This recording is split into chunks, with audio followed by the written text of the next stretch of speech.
नमस्कार दोस्तों, हमारे YouTube चैनल में एक बार फिर से आपका बहुत बहुत स्वागत है। 13 जुलाई कामिका एकादशी गुरुवार के दिन तुलसी में बांध देना यह एक चीज, गरीबी हो जाएगी दूर और पुरानी से पुरानी बीमारी और कष्ट खत्म हो जाएंगे। रातों रात आपकी किस्मत बदल जाएगी और हो जाएंगे मालामाल। दोस्तों, करीब 400 वर्षों बाद अद्भुत महासंयोग बन रहा है। 13 जुलाई 2023 को कामिका एकादशी का व्रत रखा जाएगा। दोस्तों, कामिका एकादशी चातुर्मास और सावन की पहली एकादशी कहलाती है। इस दिन श्रीहरि की पूजा और व्रत रखने से सभी कार्य सिद्ध हो जाते हैं। हर एकादशी का अपना महत्व और कथा होती है। दोस्तों, कहते हैं कि कामिका एकादशी का व्रत कथा के बिना अधूरा माना जाता है। विष्णु पुराण के अनुसार कामिका एकादशी का व्रत करने से व्यक्ति को पशु योनि की प्राप्त नहीं होती है, उसे अकाल मृत्यु का भय नहीं रहता है और व्यक्ति मृत्यु के बाद स्वर्ग लोक को जाता है। दोस्तों, अगर आप भी श्री हरि की कृपा अपने जीवन में पाना चाहते हैं तो वीडियो को लाइक करके कमेंट में जय श्री हरि, जय विष्णु भगवान लिखना ना भूले।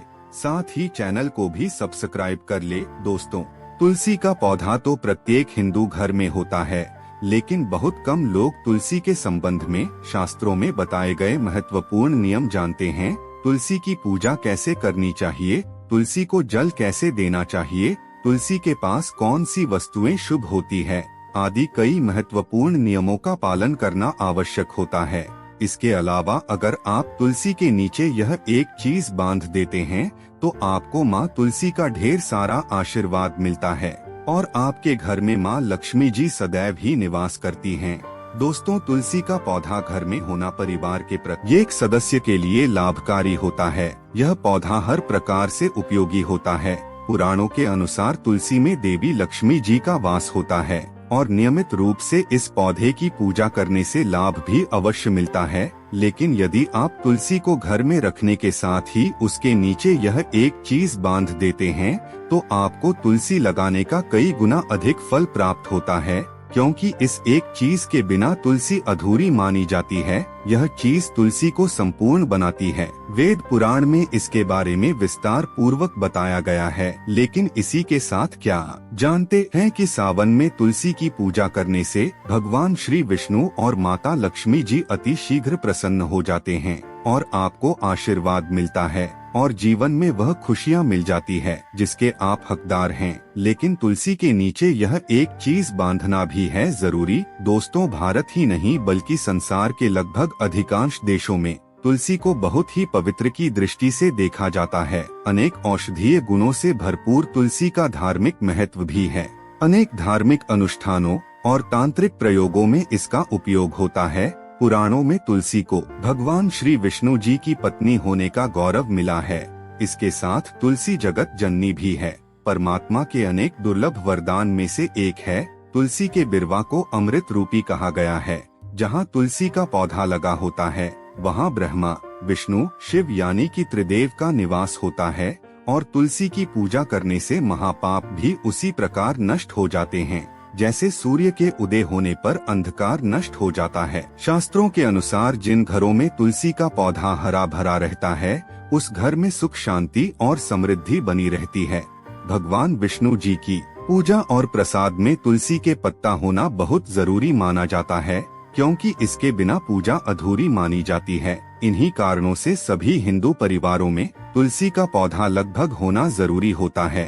अगर आपके घर में भी तुलसी है तो सुख शांति और समृद्धि के लिए तुलसी माँ को चुनरी अवश्य उड़ानी चाहिए और तुलसी माँ के चुनरी चढ़ाने से आपके घर में सुख समृद्धि आती है।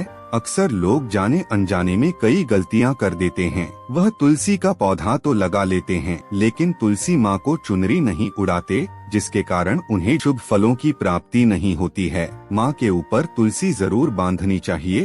तुलसी न केवल एक पौधे हैं बल्कि यह हमारी माँ के समान है। कई घरों में तुलसी पर चुनरी उड़ाकर रखा जाता है, लेकिन इसका ध्यान कुछ लोग ही रखते हैं। आमतौर पर लोग तुलसी को लाल रंग की चुनरी उड़ाते हैं, लेकिन लाल मंगल का रंग है। तुलसी का रंग का कारक बुध है। बुध और मंगल मित्र नहीं है। इसलिए तुलसी को सफेद, चमकीली, रंगीली चुनरी उड़ानी अत्यंत अशुभ होती है। कई लोग यह भी गलतियां कर देते हैं कि तुलसी की चुनरी काफी पुरानी हो जाती है, फट जाती है, लेकिन वह फिर एकादशी या फिर अन्य कोई शुभ दिवस पर चुनरी को लोग बदल देते हैं। लेकिन आपको न केवल चुनरी को बदलना चाहिए, बल्कि साफ सुथरी चुनरी आपको हमेशा उड़ानी चाहिए। और बिना चुनरी के माँ अच्छी नहीं लगती है, तुलसी माँ नाराज हो जाती है और आपको फलों की प्राप्ति नहीं हो पाती। दोस्तों, तुलसी में कई दिव्य शक्तियाँ विराजमान होती हैं। जो लोग तुलसी विवाह कराते हैं उन्हें कभी कष्ट नहीं आते, स्वर्ग की प्राप्ति होती है, माँ की बड़ी प्रसन्नता मिलती है। शालिग्राम और तुलसी के विवाह करने से सारे अभाव या फिर कलह, पाप, दुख और रोग नाश दूर हो जाते हैं। दोस्तों, तुलसी के पास यह चीज कभी ना रखें। तुलसी के पास आप शिवलिंग ना रखें और गणेश जी की प्रतिमा ना रखें। शिवलिंग के पास कपड़े कभी ना सुखाएं, क्योंकि आप जब भी सुखाते हैं तो उससे जो पानी गिरता है वह अशुभता लाता है, नकारात्मकता फैलता है। तो तुलसी के पास कपड़े कभी ना सुखाएं, शिवलिंग और गणेश जी की प्रतिमा ना रखें और जूते चप्पल भी न उतारें। तुलसी के पास सदैव साफ सफाई रखें और तुलसी को शुद्ध पवित्र जल जरूर देना। साफ स्वच्छ वस्त्र धारण करके ही तुलसी को जल दे। दोस्तों, रविवार के दिन भी तुलसी को छूना वर्जित माना गया है। दोस्तों, कोई विशेष मनोकामना है, जीवन में अगर उपलब्धियां नहीं प्राप्त हो रही है, जीवन में कोई कष्ट है, माता लक्ष्मी की कृपा प्राप्त करनी है, तो आपको निश्चित तौर पर एकादशी के दिन तुलसी में आप एक लाल मौली धागा ले ले। लाल मौली धागा में आप 5 हल्दी गांठ बांध लें और अपनी मनोकामना बोलते हुए तुलसी के नीचे आप तुलसी में बांधे और अपनी मनोकामना जरूर बोलें। जो भी मनोकामना हो, नौकरी को लेकर हो, व्यापार को लेकर हो, संतान को लेकर हो, विवाह को लेकर हो, यानी एक लाल मौली धागा लेना है। लाल मौली धागे में 5 हल्दी की गांठ बांधकर और जाकर तुलसी में आपको नीचे बांध देना है। रातों रात करोड़पति बन जाओगे, हर मनोकामना पूरी हो जाएगी और 1 महीने के अंदर ही आपकी इच्छाएं भी पूरी हो जाएगी। माता लक्ष्मी की कृपा बरसेगी, कभी भी धन की कमी नहीं होगी। दोस्तों, वैसे तो आप एकादशी के दिन आप एक लाल मौली धागा आप अपनी मनोकामना बोलते हुए ऐसे भी आप बांध सकते हैं। लाल मौली धागा बांधने से विशेष उपलब्धियां प्राप्त होती हैं। माता लक्ष्मी की कृपा बरसती है, घर से दुख दर्द तकलीफ और कष्टों का नाश हो जाता है। तो आप माता तुलसी के पास एक लाल मौली धागा जरूर बांधे अपनी मनोकामना बोलते हुए, इससे विशेष लाभ होगा। और साथ ही साथ कोई विशेष मनोकामना, धन प्राप्ति का मनोकामना है या फिर आप चाहते कि घर में सुख समृद्धि हमेशा बनी रहे, तो आप लाल मौली धागा नहीं है, आप तुलसी के नीचे एक लाल चुनरी ही बांध दें। कोशिश करें लाल मौली धागा मिल जाए तो वह जरूर बांधे, नहीं तो आप एक चुनरी जरूर बांधे, इससे भी आपको विशेष लाभ होगा। तो दोस्तों, यह छोटा सा उपाय जरूर करिएगा। तो दोस्तों, आइए जानते हैं कामिका एकादशी की व्रत कथा और पूजा के नियम और विधि। प्राचीन हिंदू ग्रंथ पद्म पुराण में वर्णित कामिका एकादशी व्रत कथा इस प्रकार है। युधिष्ठिर ने पूछा, हे गोविंद, कृपया हमें श्रावण के कृष्ण पक्ष में पढ़ने वाली एकादशी का नाम बताएं। श्री कृष्ण ने उत्तर दिया, हे राजन सुनो, मैं तुम्हें पापों को दूर करने वाला वृतांत सुनाऊंगा जो ब्रह्मा ने पहले नारद से पूछा था। जब उन्होंने इसके बारे में पूछा था, नारद ने कहा, हे कमलासन, भगवान, मैं आपसे श्रावण के कृष्ण पक्ष में आने वाली एकादशी का नाम, उसके इष्ट देव, उसके पालन की विधि और उसके धार्मिक महत्व को सुनना चाहता हूँ। कृपया मुझे इन मामलों पर प्रकाश डालें। नारद की बातें सुनकर ब्रह्मा इस प्रकार बोले, नारद, ध्यान पूर्वक सुनो, मैं तुम्हें कामिका नाम की एकादशी के बारे में बताऊंगा, जो श्रावण के कृष्ण पक्ष में आती है और लोगों के कल्याण के लिए लाभदायक है। इसके श्रवण मात्र से ही वाजपेयी यज्ञ का पुण्य प्राप्त हो जाता है। मुझे यह बताने की अनुमति दें कि जो व्यक्ति शंख चक्र और गदा धारण करके देवाधिदेव भगवान की पूजा करता है, उसे क्या फल मिलता है। मैं हरि, विष्णु या मधुसूदन, जिन्हें आमतौर पर श्री हरि के नाम से जाना जाता है, की पूजा या ध्यान करने से प्राप्त होने वाले मेधावी परिणामों का वर्णन करूंगा। इस दिन कृष्ण की पूजा करने से जो फल प्राप्त होता है, वह गंगा स्नान करने या काशी नैमिषारण्य या पुष्कर जाने से नहीं मिलता है। यह फल केवल कृष्ण की पूजा से ही प्राप्त किए जा सकते हैं।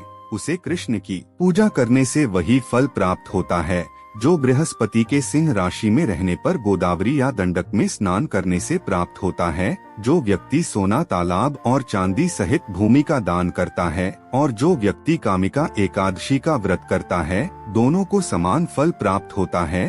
कामिका व्रत के पालन से घरेलू वस्तुओं के साथ दुधारू गाय देने के समान फल मिलता है। श्रावण में भगवान विष्णु की पूजा करना गंधर्व, पुरघों और पन्नगों के साथ साथ देवताओं की पूजा के बराबर माना जाता है। इसलिए जो व्यक्ति पाप से डरते हैं, उन्हें कामिका एकादशी के दिन विष्णु की पूजा करने के लिए अपनी क्षमता के अनुसार हर संभव प्रयास करना चाहिए। यह व्रत उन लोगों के लिए सबसे अधिक लाभकारी है जो पापों के कीचड़ से भरे सांसारिक अस्तित्व में फंसे हुए हैं।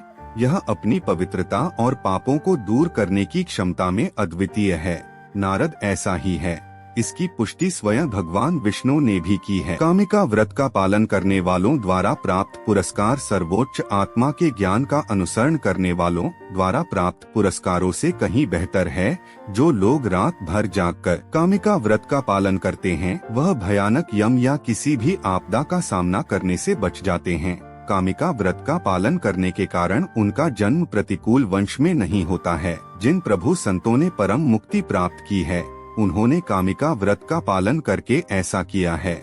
इसलिए जिन व्यक्तियों ने खुद पर अनुशासन रखा है, उन्हें इस व्रत का पालन करने के लिए हर संभव प्रयास करना चाहिए। तुलसी के पत्तों से विष्णु की पूजा करने से मनुष्य इस संसार के सभी पापों से मुक्त हो जाता है और वह वैसे ही बना रहता है जैसे कमल का पत्ता पानी में बेदाग रहता है। तुलसी के पत्ते से विष्णु की पूजा करने से एक माप सोना या चौगुनी चांदी चढ़ाने के समान फल प्राप्त होता है। विष्णु रत्न, मोती और मूंगे के प्रसाद की तुलना में तुलसी के पत्तों से अधिक प्रसन्न होते हैं। तुलसी के अंकुरों से भगवान विष्णु का पूजन करने से जन्म जन्मांतर के संचित पाप नष्ट हो जाते हैं। तुलसी को मेरा नमस्कार, जिनके दर्शन से सारे पाप नष्ट हो जाते हैं, जिनके स्पर्श से शरीर शुद्ध हो जाता है, जिनके नमस्कार से रोग दूर हो जाते हैं, जिनके छिड़काव से यम भयभीत हो जाते हैं, जिनकी उपस्थिति से भगवान कृष्ण का सामीप्य मिलता है और जिनके चरणों में रहने से तुरंत मुक्ति मिलती है। यहाँ तक कि चित्रगुप्त भी उस व्यक्ति द्वारा प्राप्त धार्मिक पुण्य की सीमा को नहीं समझ सकते हैं जो विष्णु को समर्पित दिन पर दिन रात जलने के लिए दीपक प्रदान करता है, जिसका दीपक विष्णु के सामने जलता है। ऐसे व्यक्ति के मृत पूर्वजों स्वर्ग में निवास करते हैं और अमृत से तृप्त होते हैं। घी या तिल के तेल का दीपक जलाने से मनुष्य को 100 करोड़ दीपक का सम्मान प्राप्त होता है और वह सूर्य के लोक में पहुंच जाता है। यह है कामिका व्रत के महत्व। ऐसे व्यक्तियों को अवश्य मानना चाहिए क्योंकि यह सभी पापों को दूर कर देता है, जिसमें ब्राह्मण की हत्या या गर्भपात कराने के पाप भी शामिल हैं। इस व्रत को करने वालों को विष्णु लोक की प्राप्ति होती है और महान धार्मिक पुण्य प्राप्त होता है। जो लोग श्रद्धा रखते हैं और इस व्रत के महात्म्य को सुनते हैं, विष्णु लोक को प्राप्त होंगे और सभी पापों से मुक्त हो जाएंगे। कामिका एकादशी के दिन भक्तों को पूरे उत्साह और भक्ति के साथ भगवान विष्णु की पूजा करनी चाहिए। लोग जल्दी उठते हैं और तुलसी के पत्तों, फूलों, फलों और तिलों से भगवान की पूजा की जाती है। बाद में पंचामृत अभिषेक भी किया जाता है। इस दिन भगवान के सामने दीपक जलाकर अपने सभी पापों के लिए क्षमा मांगने की भी प्रथा है। इस दिन तुलसी के पौधे की पूजा करने का विशेष महत्व है क्योंकि तुलसी जी को भगवान विष्णु का पूजनीय माना जाता है। कामिका एकादशी के दिन तुलसी के पत्तों के दर्शन मात्र से सारे पाप धुल जाएंगे और उनकी पूजा करने से सभी रोग दूर हो जाएंगे। तुलसी के पौधे को पानी देने से व्यक्ति को मृत्यु के देवता भगवान यम के प्रकोप से बचाया जा सकेगा।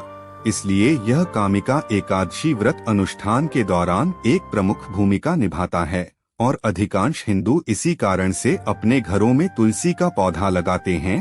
कामिका एकादशी पर लोग पूरे दिन कुछ भी पीने खाने से परहेज करके पूर्ण उपवास रखते हैं। यदि पूर्ण व्रत संभव न हो तो आंशिक व्रत भी किया जा सकता है। इसमें फल और दूध से बने उत्पाद खाने की इजाजत है। एकादशी का व्रत अगले दिन द्वादशी को ब्राह्मणों को भोजन कराने और पैसे और कपड़े दान करने के बाद तोड़ा जाता है। कामिका एकादशी व्रत के पालन कर्ता को रात में जागरण करना चाहिए और भगवान विष्णु की स्तुति में कीर्तन और भजन गाना चाहिए। इस दिन विष्णु सहस्त्रनाम का पाठ और ओम नमो नारायण का जाप करना शुभ माना जाता है।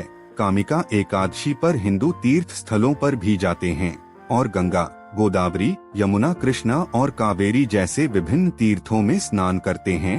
भगवान विष्णु के मंदिरों में इस दिन का बहुत महत्व है। इस दिन विशेष पूजा, अभिषेक, भजन और आरती की जाती है। इस अवसर पर विभिन्न प्रकार के भोग तैयार किए जाते हैं और भगवान विष्णु को अर्पित किए जाते हैं। कामिका एकादशी हिंदुओं का एक शुभ उपवास दिवस है। ब्रह्म वैवर्त पुराण में यह कहा गया है कि जो कोई भी इस व्रत को करता है उसे महान मूल्यों का लाभ मिलता है और उसे विभिन्न यज्ञ की मेजबानी करने से प्राप्त होने वाले महान कर्मों की प्राप्ति होती है। कामिका एकादशी व्रत अपने पालनकर्ता की इच्छाओं को पूरा करता है और उन्हें समृद्ध जीवन का आशीर्वाद देता है। यह उन्हें आध्यात्मिकता के पद पर भी ले जाता है। इसलिए सही कहा जा सकता है कि कामिका एकादशी का व्रत आपको जरूर से ही करना चाहिए। तो दोस्तों, अगर आपको आज की वीडियो पसंद आई हो तो लाइक करके चैनल को भी सब्सक्राइब कर दीजिए। तो अब हम मिलेंगे अगली वीडियो में। अब तक के लिए ओम नमः शिवाय। राधे राधे।